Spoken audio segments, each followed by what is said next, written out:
Hello everyone and welcome back to Baron's Den. I'm a bit slow on the uptake because of stuff going on the last couple of days. I had a league game with my vampires on Thursday when the news was announced, and I was out yesterday, so this is the first chance I'm getting to reflect on the news we had that the Khorne team is next for Blood Bowl 3. So we were right with the prediction. I was terrible at these predictions back in the days of the Wood Elves and Undead, but since getting Goblins and Necro the wrong way round, we managed to get each one right. I guess it's a lot easier when there's a lot less teams left. So yeah, I'm pleased with that. Like I said before, I would have preferred vampires purely because I love vampires, but it'll be great to get the Khorne team in. Yeah, should we have pop and have a look at the trailer? Okay, so here we go. I have seen this already. I can't give you an immediate reaction. The players look great. It's nice to see the Bloodspawn in particular represented. And here they come. There's your Marauder Bloodborne. There's the Khorne, the Blood Seeker, is it? It's ridiculous. I do love the cartoony nature of Blood Bowl. Frenzy happening. Some cool little extras I can already see on the Khorne players. Some customisable options. Oh yes, surfing. Big with Khorne. Shame that we've got the Bloodseeker's got the same animation as the Chaos Warriors. Oh yeah, there's a free coach available. I've already managed to nip in and get him. Khorne doing the hard work with the scoring. Look at the Khorne just repeatedly kicking that guy on the floor. Excellent. Good trailer. Enjoyed that. So, what does that mean? Let's get into it. Okay, so like I said, I'm pleased with the Khorne are in.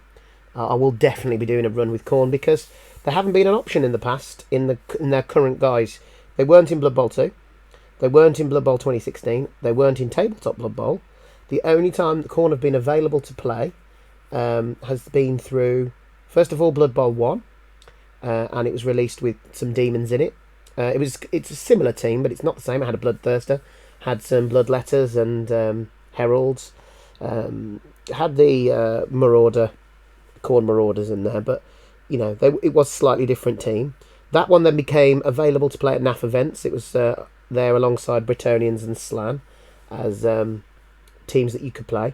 And then when they released this for tabletop, it's in this format that they've been. So I haven't been able to play these on a digital format yet. Obviously, I've played Fumble, but I haven't ventured out with Khorne yet. So it'll be nice to get some games in with Khorne. I believe from what I've seen and heard and played against that Khorne are on your lower end, a typical Chaos team basically. They're on the lower end of Tier 2. Not the easiest team to play, but they have potential to be brilliant when played well and when brewed up correctly and at higher TV. With their built-in frenzy and strength, you can do some really, really cool stuff with them. And of course, you've got perhaps a little bit better ball carrying potential than Nurgle, for instance, because Khorne Gors are just as good as Pestigors at running around with the ball. But you've got Marauder linemen who can pick up the ball in a pinch. The problem with Nurgle is that no one's great at ball handling because of their agility and lack of speed outside of the Pestigor. Whereas at least with the Bloodborne Marauders, they're basically a human lineman with lower armor and frenzy. So you know they can pick up the ball in a pinch. So if you have your Khorne Gors removed, it's not a huge uphill task like it can be for Nurgle. So yeah, they're an interesting team, and I think some people will play them, struggle and give up on them, but experienced players will enjoy surfing and just murdering other people's teams. It is a bash team, and I know we've already got a heavy bash meta, but a bit like Norse, they're a bash team with vulnerability as well. So I don't think you're certainly not going to see this team dominating, and indeed you might see an initial surge of these teams and then the popularity drop off when people realise how vulnerable they are and how frenzy can play you into trouble, and it will be just more dedicated players running them and people who just want to have a bit of fun, which is what we want. So let's dive a little bit into the actual team then. So there are 4 players, 4 different player types. You've got the Bloodborne Marauder linemen, who are essentially human linemen with 1 less armour, frenzy and mutation access. So that's not a bad trade-off. But that 1 less armour means the one thing that you want your linemen to do, which is take hits and provide support, they're not great at it. You'll feel like you can't block with them early doors because they're going to frenzy themselves into trouble. And really, they are a bit of a liability early on in the game. I'd say for me, they're on the poorer side of linemen when compared to other teams. But again, that frenzy will come in useful times and people will be just so scared to be anywhere near the sidelines. Then you got Khorne Gores. I think some of the best players in the team because they're only 70k and yet they come with horns and juggernaut. Again, if you compare to, I think they have got human lineman stats, just with horns and juggernaut. And obviously they've got general mutation and strength access. So what you're paying 20k for horns, juggernaut, mutation and strength access.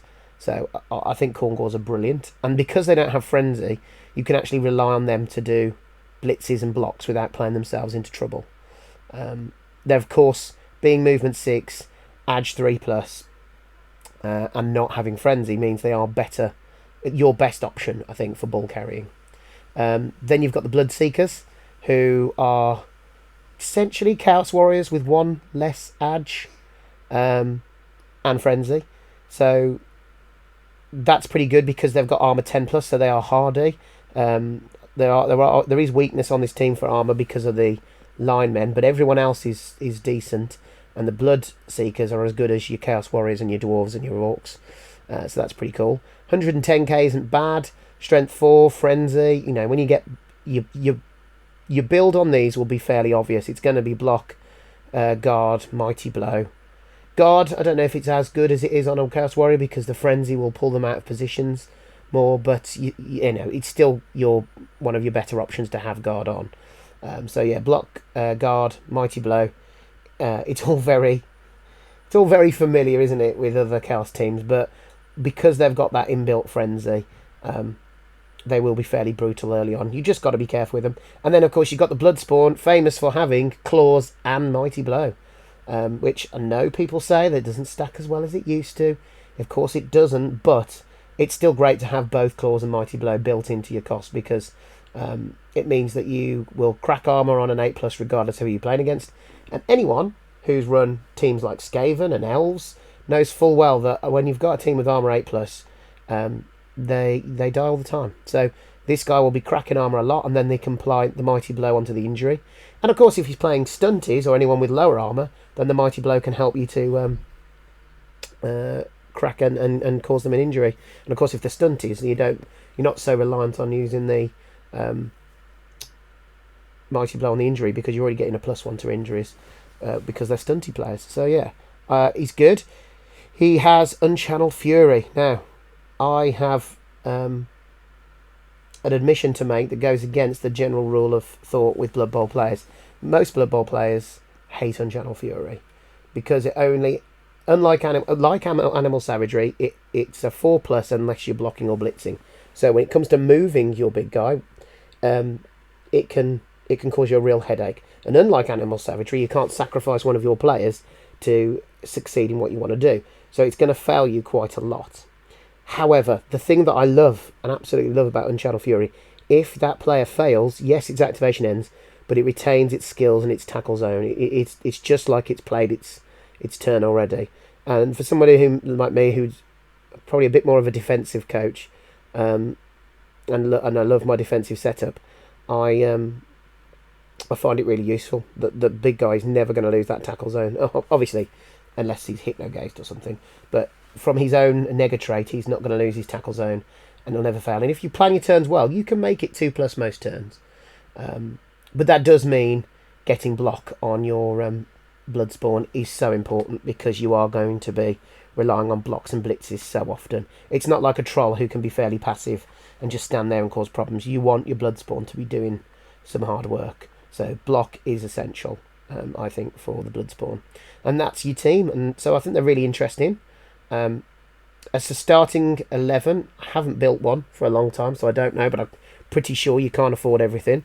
So a bit like Nurgle, you'll have to either sacrifice Khorne Gores or Blood Seekers to begin with, and you might not be able to put the Bloodspawn in from the start. If it was me, because I like to have fun, I'll probably find a build where I could start with the Bloodspawn and maybe go low on Khorne Gores to begin with and slowly build those up. But that's probably not the best way to play. Best way to play is probably to max out on Blood Seekers and then as many Khorne Gores as you can, and leave the Bloodspawn for later. Your rerolls aren't too bad at 60k, and they can get an Apothecary, and they're obviously favoured of Khorne, and these are your options for star players. Currently, well, this was currently when this spike was released. So yeah, there's your Bloodseeker, very much like a Chaos Warrior. Your Khorne Gore, which is like a Beastman but with shorter horns and a dog face instead of more of the traditional goat face.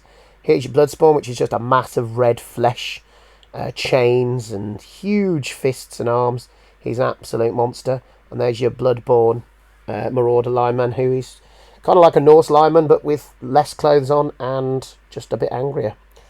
Hard to think of things that are angrier than... Well, no, Norse aren't necessarily angry. They're just aggressive and drunk.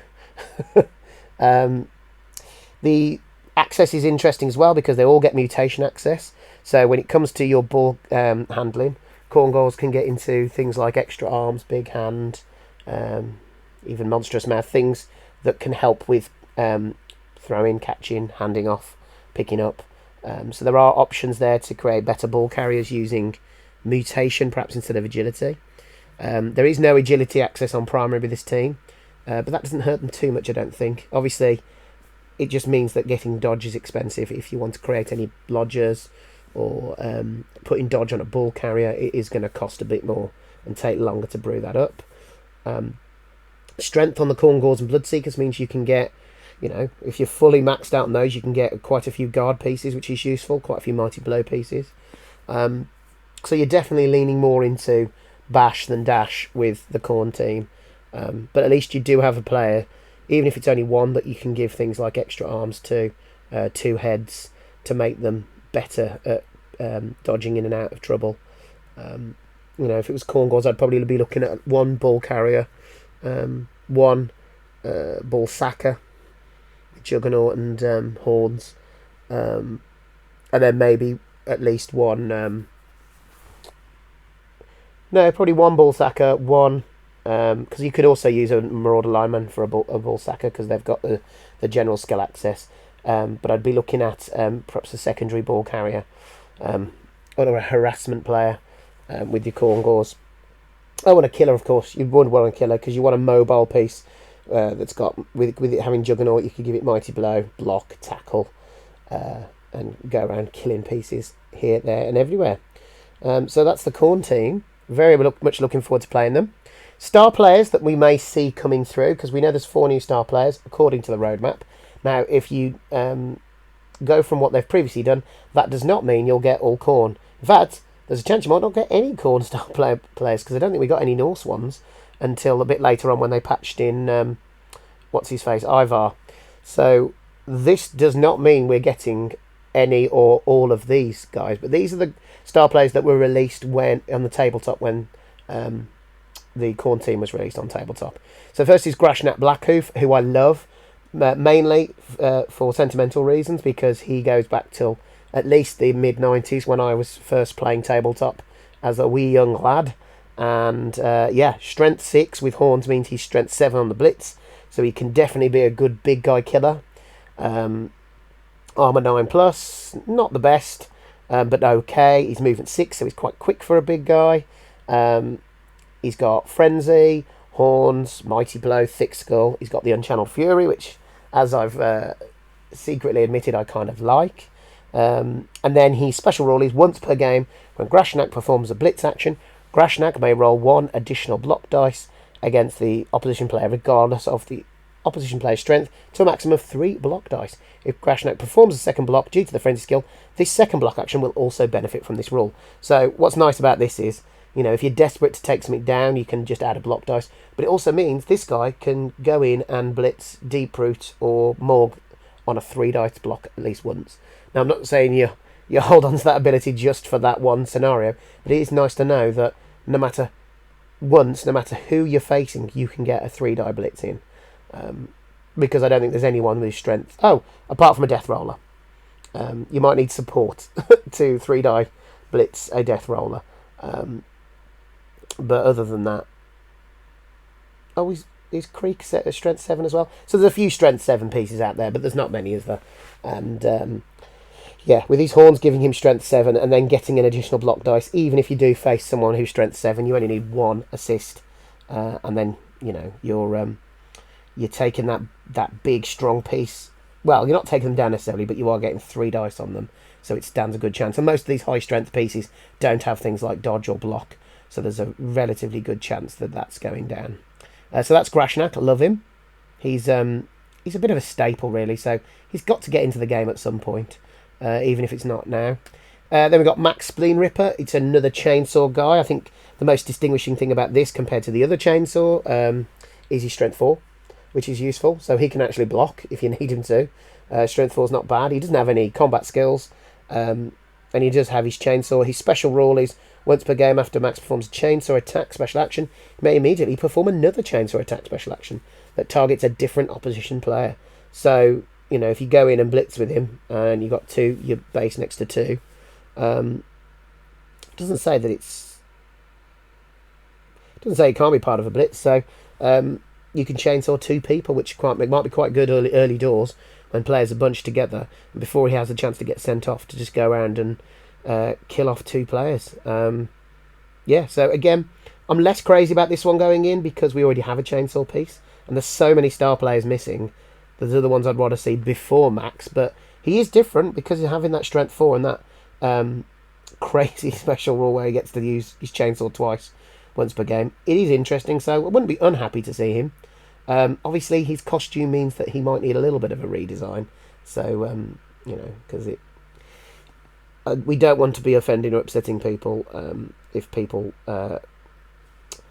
see that this has got too much of a likeness to other costumes that are out there in the world. So he might need a bit of a redesign, but as a rule set, it's interesting, but not necessarily really needed. And then we've got Sila Amfringham, who was ported over from Warhammer. So I don't know if he'll ever be in Age of Sigmar or the Old World now. He seems to have found a new home in Blood Bowl.